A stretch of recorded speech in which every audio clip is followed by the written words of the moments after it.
بسم اللہ الرحمن الرحیم۔ اللہم صلی علی سیدنا و مولانا محمد وعلی آلہ وصحبہ وبارک وسلم۔ اللہ رب العزت کا بے پایہ لطف و کرم ہے کہ آج ہم 16th منتھلی یوتھ سیشن میں اس کی خاص عنایت سے جمع ہوئے، اس کا اور اس کے پیارے حبیب محتشم صلی اللہ علیہ وآلہ وسلم کا ذکر خیر کرنے کے لیے۔ آج کی اس گفتگو کا موضوع عشق ہے، اور اس موضوع کو اس کا تعین کرنے کی جو بنیادی وجہ ہے وہ یہ کہ آج کے دور میں جہاں فتنوں کا دور ہے، اور اس پرفتن دور میں جہاں اغیار کے حملے ہیں ہماری نوجوان نسل کی شخصیتوں پر اور ہماری نوجوان نسل کی کرداروں پر، ان کی کردار سازی پر، جہاں غیروں کے حملے ہیں، وہیں کچھ نادان اپنے بھی ایسے ہیں جو انجانے میں محبت اور عشق کو محض صوفیہ کے ساتھ اور معاذ اللہ بس بابوں کے ساتھ جوڑ دیتے ہیں، اور وہ یہ عقلی بنیادوں پر، فلسفی بنیادوں پر یہ ثابت کرنے کی کوشش کرتے ہیں کہ جیسے محبت اور عشق کی کوئی بنیاد ہی نہیں، جبکہ یہ سب سے بڑی گمراہی ہے۔ تو آج کی اس نشست کا بنیادی مقصد یہ ہے کہ ہم یہ واضح کریں کہ محبت اور عشق کا اسلام میں مقام و مرتبہ کیا ہے۔ تو گفتگو کا باقاعدہ آغاز میں ایک روایت سے کرنا چاہوں گا، اور یہ روایت صحیح بخاری اور صحیح مسلم میں متفق علیہ ہے۔ صحیح بخاری کی والیوم 3 ہے اور حدیث مبارکہ کا نمبر ہے 3485، جبکہ صحیح مسلم کی والیوم 4 ہے اور حدیث مبارکہ کا نمبر ہے 2639۔ اس کے راوی ہیں حضرت انس بن مالک رضی اللہ تعالیٰ عنہ۔ آپ فرماتے ہیں کہ ان رجلا سأل النبی صلی اللہ علیہ وآلہ وسلم عن الساعۃ فقال متى الساعۃ یا رسول اللہ سلام علیک۔ فرماتے ہیں ایک روز ایک شخص آیا حضور علیہ السلام کے پاس اور آ کر قیامت کے برپا ہونے کا سوال پوچھنے لگا کہ یا رسول اللہ قیامت کب برپا ہوگی؟ قال وماذا اعددت لها۔ حضور علیہ السلام نے فرمایا کہ اے سائل پوچھنے والے، تم نے قیامت کے لیے کیا تیاری کر رکھی؟ جو آخرت کا پوچھتے ہو کہ آخرت کب برپا ہوگی، آخر تم نے اس کے لیے کوئی تیاری بھی کر رکھی ہے؟ فقال لا شیء یا رسول اللہ سلام علیک الا انی احب اللہ ورسولہ۔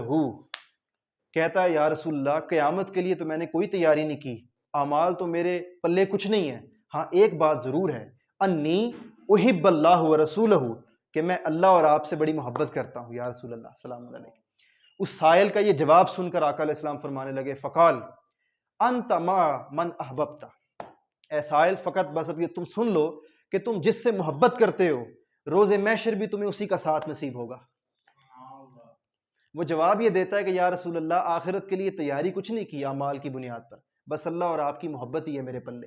تو حضور کیا جواب دیتے ہیں؟ جواب الجواب فرماتے ہیں کہ پھر بے فکر رہو، پریشان مت ہو، انت مع من احببت، جس سے تم محبت کرتے ہو روز محشر تمہارا حشر بھی اسی کے ساتھ ہوگا۔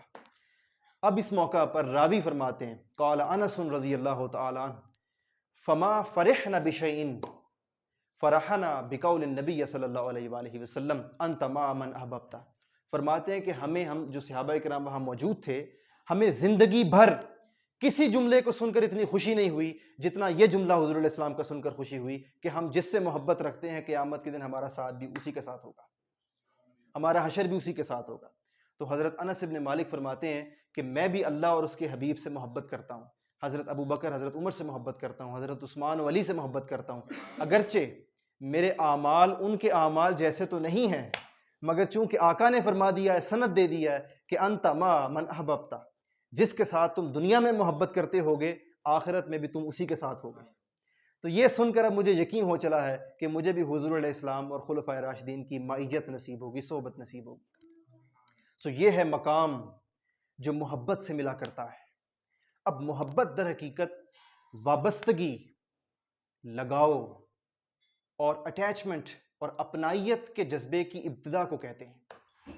جب آپ کسی شخصیت سے اپنی وابستگی اور لگاؤ کا آغاز کرتے ہیں تو وابستگی کے اس آغاز کو، نقطۂ آغاز کو محبت کہتے ہیں۔ جبکہ محبت کا جذبہ جب پکتا رہتا ہے اور پک کر پختہ ہو کر اپنے اوج کمال کو پہنچتا ہے تو محبت کا جذبہ عشق میں بدل جاتا ہے، اور عشق دیوانگی کو کہتے ہیں، جنون کو کہتے ہیں۔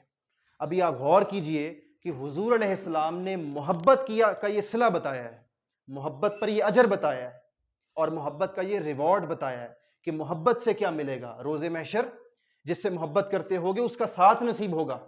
تو محبت تو وابستگی کی ابتدا کو کہتے ہیں۔ تو سوچئے جب اس وابستگی کی ابتدا پختہ ہو کر حالت عشق کو پہنچے گی تو پھر اس عشق کا اجر کیا ہوگا۔ ابھی تو محبت کا اجر یہ صلہ یہ ہے کہ روز محشر ہمیں ان کا ساتھ نصیب ہوگا۔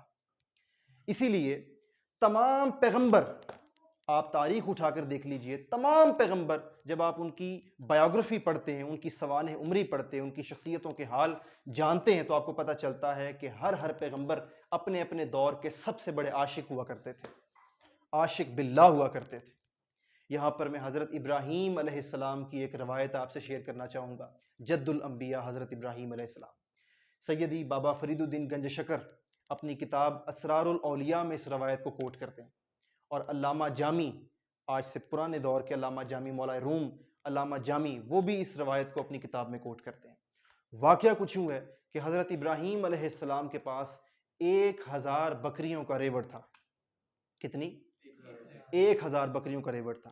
تو ایک روز جبریل امین امام الملائکہ وہ اللہ رب العزت سے سوال کرنے لگے کہ باری تعالیٰ، سنا ہے ابراہیم کو تجھ سے بڑا عشق ہے، جد الانبیاء ابراہیم اپنے خالق سے بڑی محبت رکھتے ہیں، تو کیوں نہ باری تعالیٰ مجھے موقع عطا فرما، میں تیرے ابراہیم کا امتحان نہ لے لوں کہ تیرے ابراہیم کو تجھ سے کتنا عشق ہے۔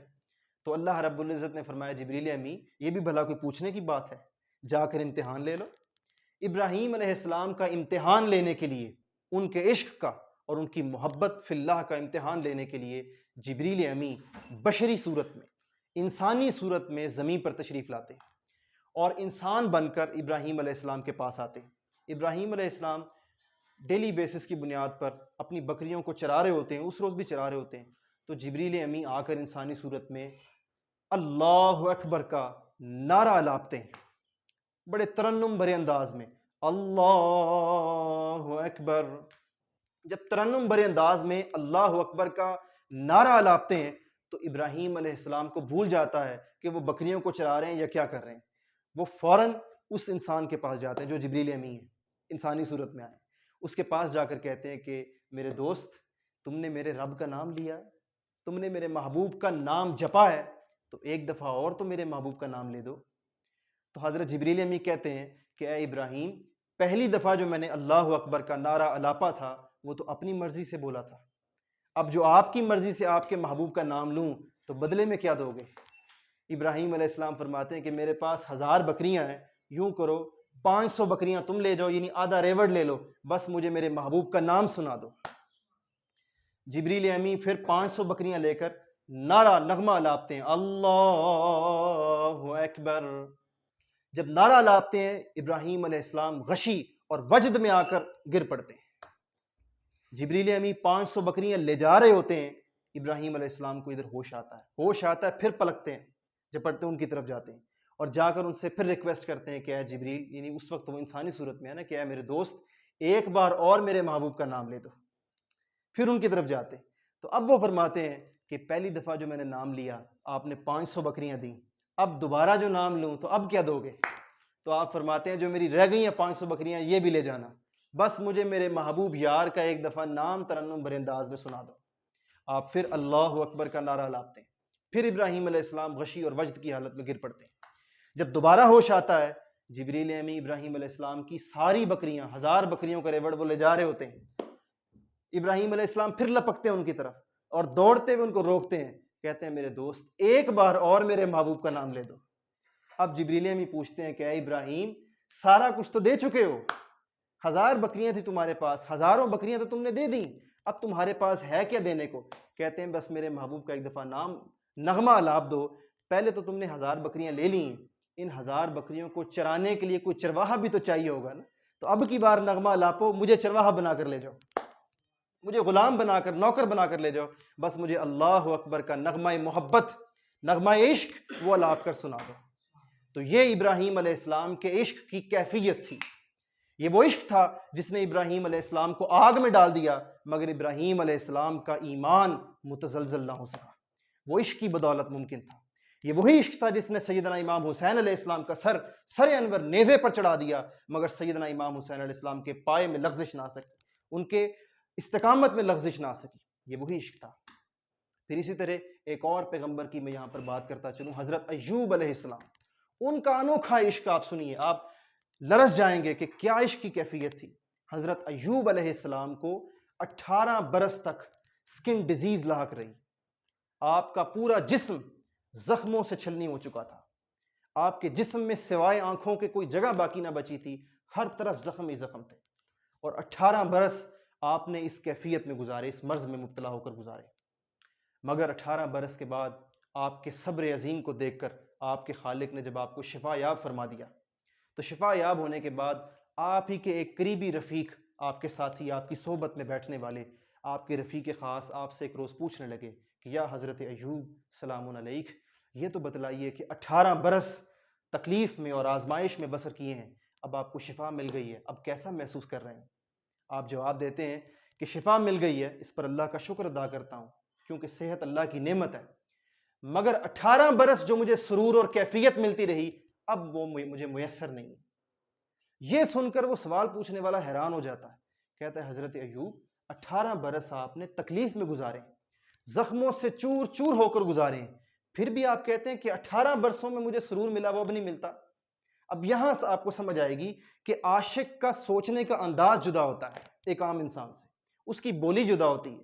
آپ فرماتے ہیں کہ جب 18 برس میرے زخموں سے ٹیس اٹھتی اور میرا جسم چھلنی چھلنی ہو جاتا، جسم تکلیف میں عروج پر چلا جاتا، تو اس وقت صبح کے روز اللہ رب العزت کی بارگاہ سے، یار کی بارگاہ سے آواز آتی کہ اے ایوب، میرے ایوب، تیرا کیا حال ہے؟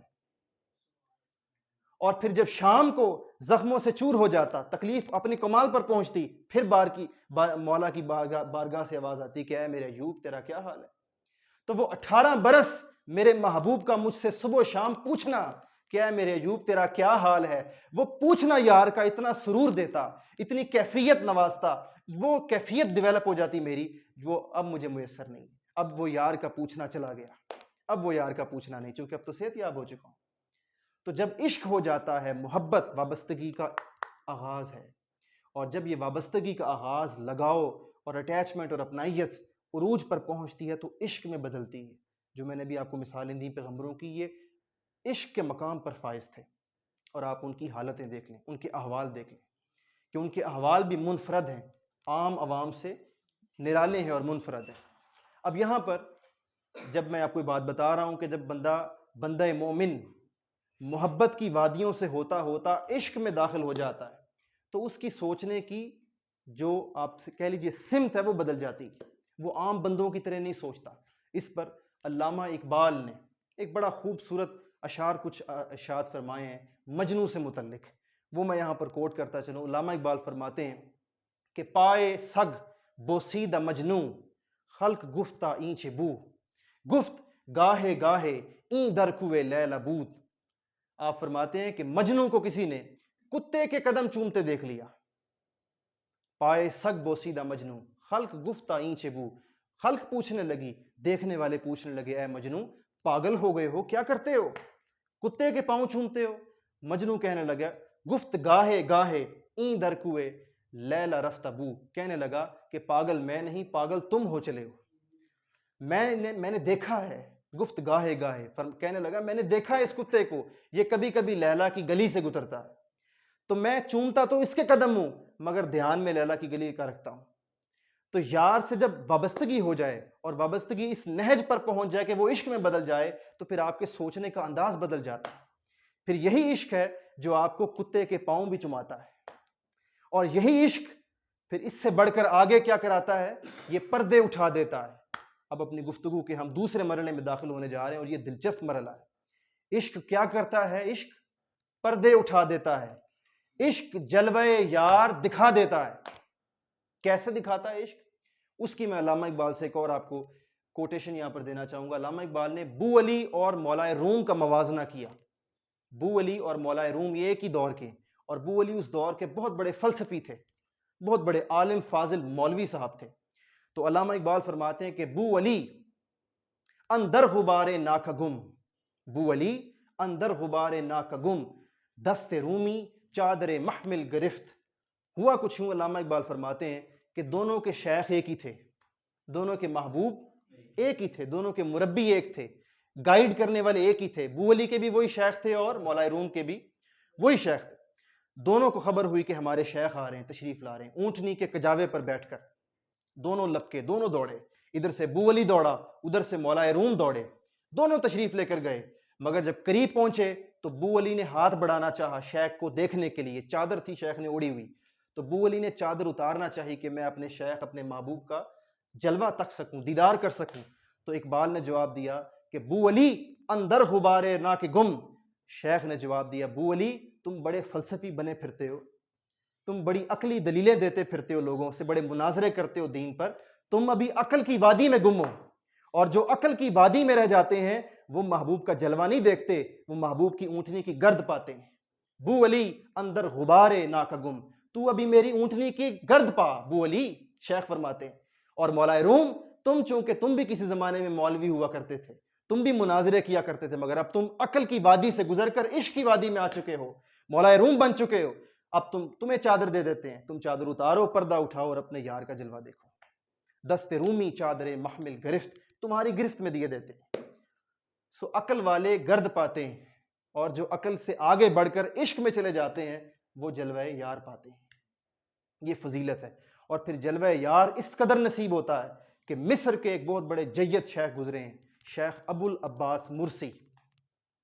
I repeat his name, شیخ ابو العباس مرسی. آپ فرماتے ہیں، اور آپ کے اس کوٹ کو امام مناوی اپنی کتاب فیض القدیر کی جلد 1 صفحہ 521 میں روایت کرتے ہیں. آپ کو ریفرنس بھی ساتھ دے رہا ہوں کہ اوتھینٹک بات ہے. شیخ ابو العباس مرسی فرماتے ہیں لا حجب انی رسول اللہ صلی اللہ علیہ وآلہ وسلم طرف عین ما اجدت نفسی من جملۃ المسلمین. وہ جو میں نے بھی آپ سے پیچھے بات کی کہ جب عشق اوج کمال کو پہنچتا ہے تو یہ جلوہ یار دکھا دیتا ہے، یہ پردے اٹھا دیتا ہے.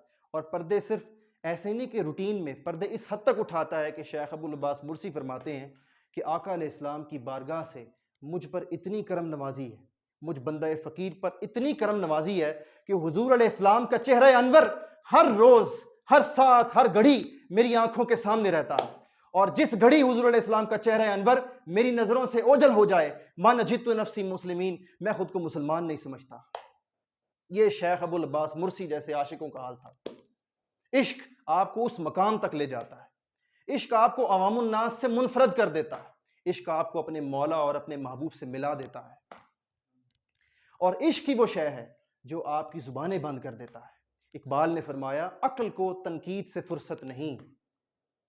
اقبال نے کیا فرمایا؟ عقل کو تنقید سے فرصت نہیں، عشق پر اعمال کی بنیاد رکھ. عشق پر اعمال کی بنیاد رکھ. کیسے؟ کیوں عشق پر اعمال کی بنیاد رکھیں؟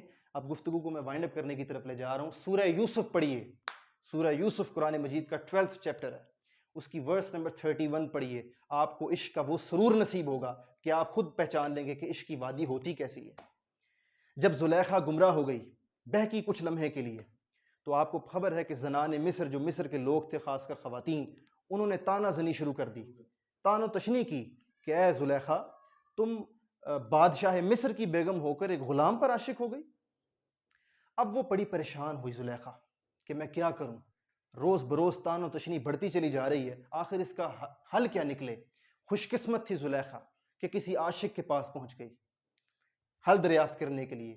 اس دور کے کسی سیدنا اویس کرنی جیسے عاشق کے پاس پہنچی، اس دور کے کسی داتا علی حجویر جیسے عاشق کے پاس گئی، اس دور کے کسی بابا فرید گنج شکر جیسے عاشق کے پاس گئی. شکر ہے کہ کسی مناظرہ کرنے والے شدت پسند مولوی کے پاس نہیں چلی گئی، ورنہ مولوی کہتا کہ مناظرہ کرا لو، جو تمہیں برا بھلا کہہ رہے ہیں وہ ان سے تم مناظرہ کرو. اس عاشق نے کہا نہیں، مناظرہ نہیں کرنا. کیا کرنا ہے؟ مسئلہ صرف یہ ہے، اس عاشق نے کہا تم نے دیکھ رکھا ہے یوسف کو، انہوں نے دیکھا نہیں.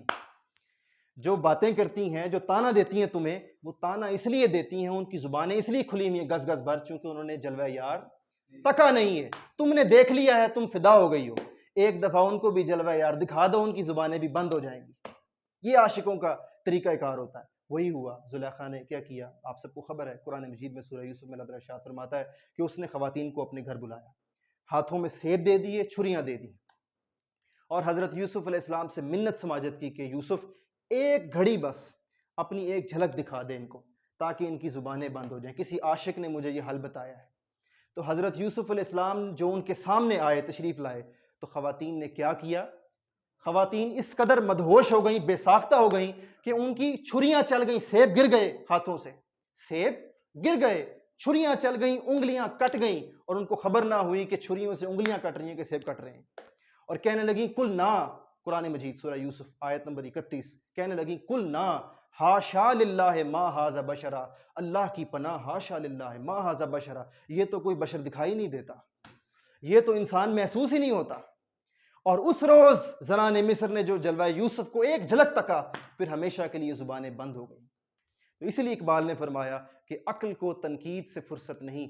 جب بندہ عقل سے کام لیتا ہے تو وہ فتوے دیتا ہے، وہ مناظرے کرتا ہے، وہ جھگڑے کرتا ہے. عشق پر اعمال کی بنیاد رکھ. عشق جب جلوہ یار دکھا دے پھر اور بچتا کیا ہے؟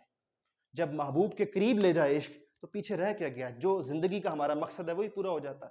پھر بندہ غلام بن کر، فقیر بن کر بس ڈیوٹی پوری کرتا ہے، وہ اپنی ملازمت پوری کرتا ہے جو محبوب کی طرف سے اس کو اپوائنٹ کی جاتی ہے. سو آج کے دور میں جہاں ہماری سوسائٹی میں پولرائزیشن بہت زیادہ ہو چکی ہے، فرقہ واریت اپنی عروج پہ ہے، جھگڑے، شدت پسندی، انتہا پسندی، انارکی کی صورتحال بڑھتی جا رہی ہے، تو ایسے میں جبین اسلام کا ایمفسس ہے اور سٹریس ہے کہ نوجوان نسل کی کردار سازی کی جائے عشق کے ذریعے، محبت الہی اور عشق رسول صلی اللہ علیہ وآلہ وسلم کے ذریعے. واللہ محبت الہی اور عشق رسول صلی اللہ علیہ وآلہ وسلم ہی واحد علاج ہے اگر آج کی نوجوان نسل اپنا راستہ درست کرنا چاہتی ہے.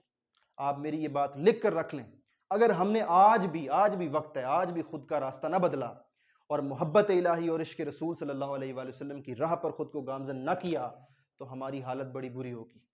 اور اگر ہم نے بچنا ہے تو واحد راستہ یہی ہے. اللہ رب العزت سے دعا ہے کہ اللہ تعالی ہمیں عقیدہ صحیحہ کے ساتھ عمل کی توفیق عطا فرمائے.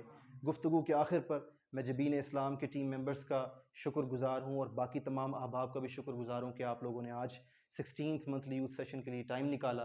بالخصوص سید مزمل علی بھائی جن کے گھر میں آج ہم جمع ہیں، داؤد بھائی جو ہمارے کوآرڈینیٹر ہیں، عثمان بھائی جو ہمارے سوشل میڈیا ایکٹیوسٹ ہیں، راشد بھائی جو ہمارے ٹیک ڈیولپر ہیں. میں آپ تمام احباب کا شکریہ ادا کرتا ہوں اور آپ لوگوں کی کامیابی کے لیے دعا گو ہوں. اللہ تعالیٰ امت مسلمہ پر نظر کرم فرمائے اور امت مسلمہ کے نوجوانوں پر اپنی خاص کرم نوازی فرمائے. وما علینا الا البلاغ. والسلام علیکم.